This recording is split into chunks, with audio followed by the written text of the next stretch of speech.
Audio Jungle.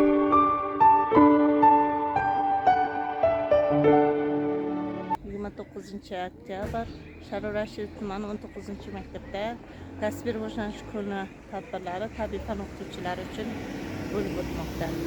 Haqida gaplashamiz. Hozir birinchi navbatda keyin bilan yo'nalishi hamda feedback berish madaniyati haqida.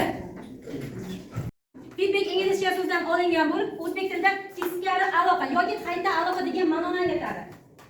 Qarang, oddiy o'zimizni tilga bunday tushunchamizga qarab ketgan bo'lsak, men shunday tushunib, kim qanday motivatsiya deganda qabul qildim. Bu nima deydi?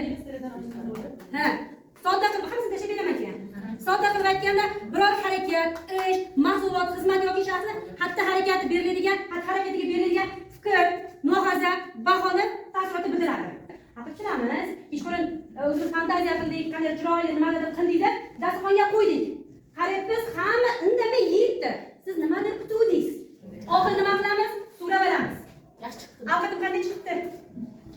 Hozirgi kunda feedbackda kelib so'rab olyapmiz.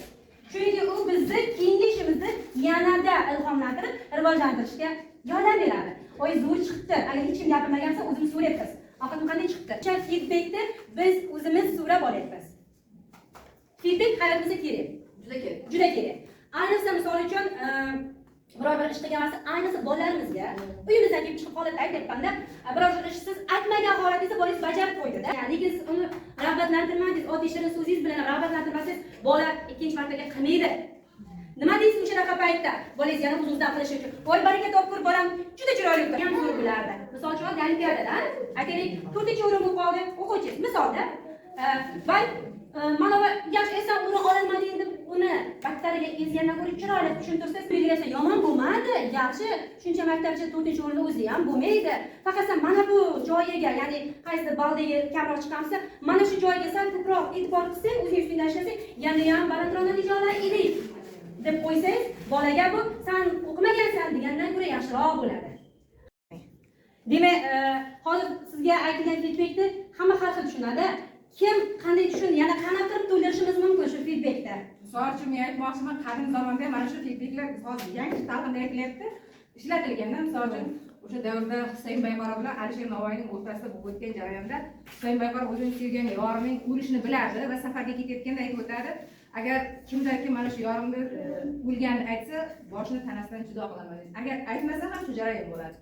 Keyin safardan qaytish jarayonida boyagi vafot etganini aytish uchun vazirlar, ulamolar Alisher Navoiyning oldiga boradi va undan so'raydi, bizga yordam bering degan vaqtda ular hammasi birgalikda Husayn Bayqaroning oldiga chiqadi. Shu vaqtda Alisher Navoiy Husayn Bayqaroga qarab, sarvi gulning soyasida so'zsa gul yetmoq kerak deb aytadi. Qarab, bargidan tobut yasab, guldan kafan ketmoq kerak deydi. Mana shu ham o'sha davrning feedback. Hozirda yangi talqinda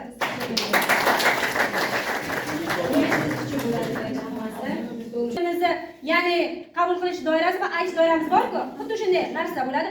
Konstruktiv, ya'ni ijobiy feedback, destruktiv, ya'ni salbiy feedback. Ya'ni boya aytganimizdek, urushadigan bo'lsak ham uni ham, masalan, ma'no gapirayotgan bo'lsangiz, menga shunaqangi chiroyli qilib gapirdingiz-ku, men uni maqtov deb qabul qilaman. Lekin siz aslida meni urushgan bo'lasiz. Mana bu endi bizda konstruktiv feedback bo'ladi. Ham tanbeh berib o'tib ketasiz, ham maqtov o'tib ketasiz.